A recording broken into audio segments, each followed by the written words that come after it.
Strike Force Screaming Fist. This system contains restricted data defined in the Tempest restrictions of 2025. Unauthorized disclosure subject to administrative and criminal sanctions.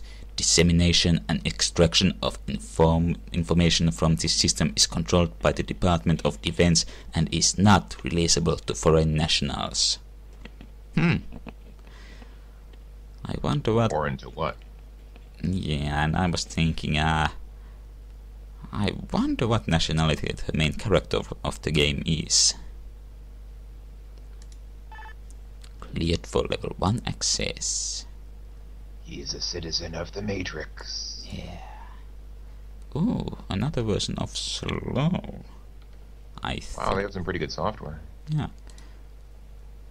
This is pretty damn good. Depth charge, I think this is in the top tier of icebreakers. Armor roll. KGB, yeah, not that important, but let's take it for flavor. And Easy Rider. Born to be wild. And let's fill up with Python.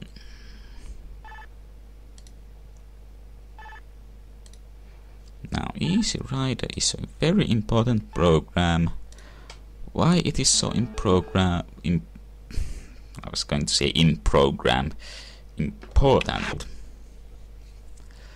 Yes, we'll get to that when we leave this database. But first, operational reports. To General Davies from Ocean Intercept. Operational code Hammer. The following report has been intercepted in transmission. It has been routed to you since it may have an impact on the Hammer operation involving Colonel Willis. Koto. It appears to be a private summary of several reports concerning Colonel Koto.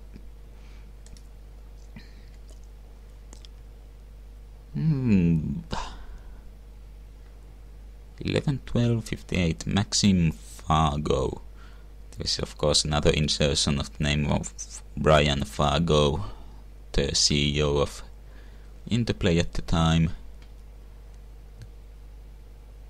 Koto Hammer. To General Maxim from Captain Fargo. Subject: narrative historical summary of Colonel Willis Koto, Special Forces, and his involvement with Omaha Thunder General. I think looks like there should be a period here.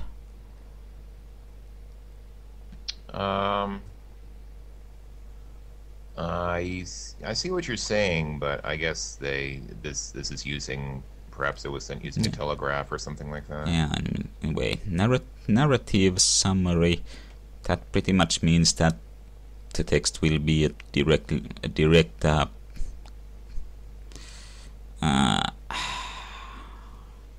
I feel like I can't think of the correct word here.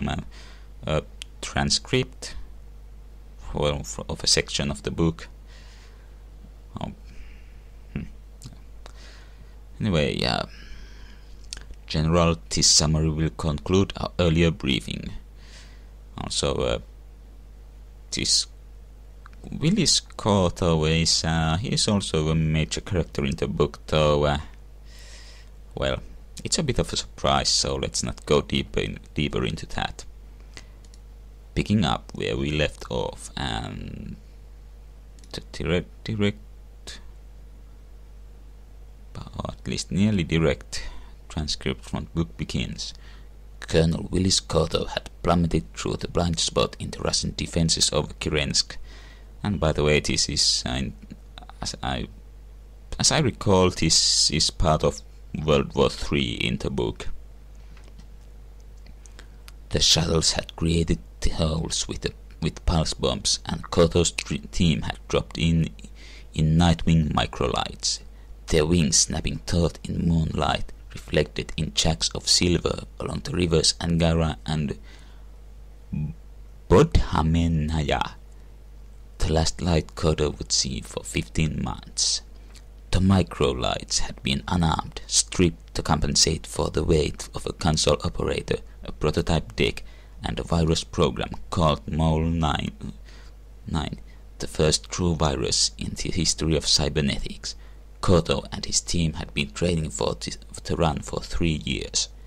They were through the ice, ready to inject Mole 9 when the EMPs went off. The Russian pulse guns threw the juggies into electronic darkness. The Nightwings suffered systems crash. Flight circuitry wiped clean. Then the lasers opened up, aiming on infrared, taking out the fragile radar-transparent assault planes, and Koto and his dead console man fell out of the Siberian sky. Koto commandeered a Russian gunship and managed to reach Finland, to be gutted as it landed in a spruce grove by an antique 20mm cannon manned by reservist cadre on dawn alert. Finnish paramedics sawed Koto out of the twisted belly of the helicopter. The war ended 9 days later, and Koto was shipped to a military facility in Utah, blind, legless, missing most of his jaw. As you know already, Koto was repaired with new eyes, legs, plumbing, and extensive cosmetic work to testify at the congressional hearings regarding the Omaha Thunder mission. His rehearsed testimony was instrumental in saving the careers of 3 officers directly responsible for the suppression of reports on the building of the EMP installations at Kerensk, which would have proved that the entire assault was designed merely as a test of the new virus. As a civilian, Koto proceeded to service in Thailand as overseer of a heroin factory, then as enforcer for a California gambling cartel, then as a paid killer in the ruins of Bonn. He was later sent to a mental institution in Paris. I can fill you in on the current status of Koto, now living under the name of Armitage. Well, the spoiler is out at our meeting next week. That's all, yeah. That's the story of Strike Force Screaming Fist, of whom Koto was the only survivor. And I do enjoy how that portrays Finland. Does Finland have paramedics? Yes, we do. Okay, just making sure. Just wanted to make sure that the book's portrayal of Finland is technically accurate. Yeah, well, unless you're referring to actual medics dropped by parachutes, well, I don't think we have those. So what happens if you're in, the far northern areas of Finland where they don't have roads and you break a leg and you need to have your leg set by paramedics? Well, they send a helicopter, I suppose. And they don't parachute out and come out with AK-47s and mend your leg?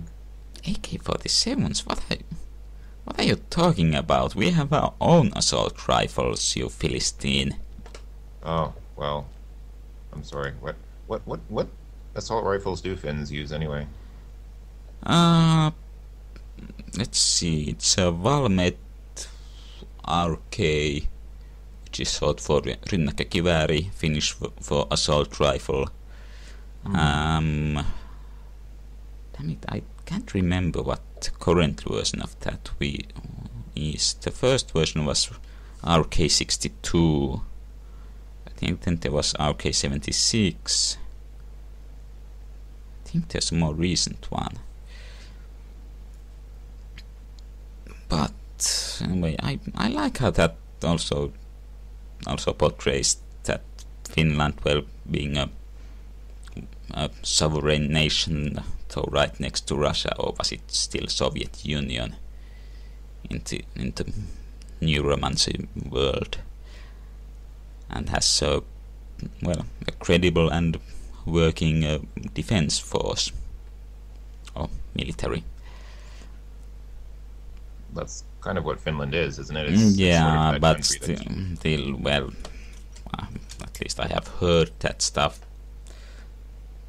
This stuff coming from the minds of Americans easily groups Finland, well, next to Soviet Union as a vassal state, pretty much.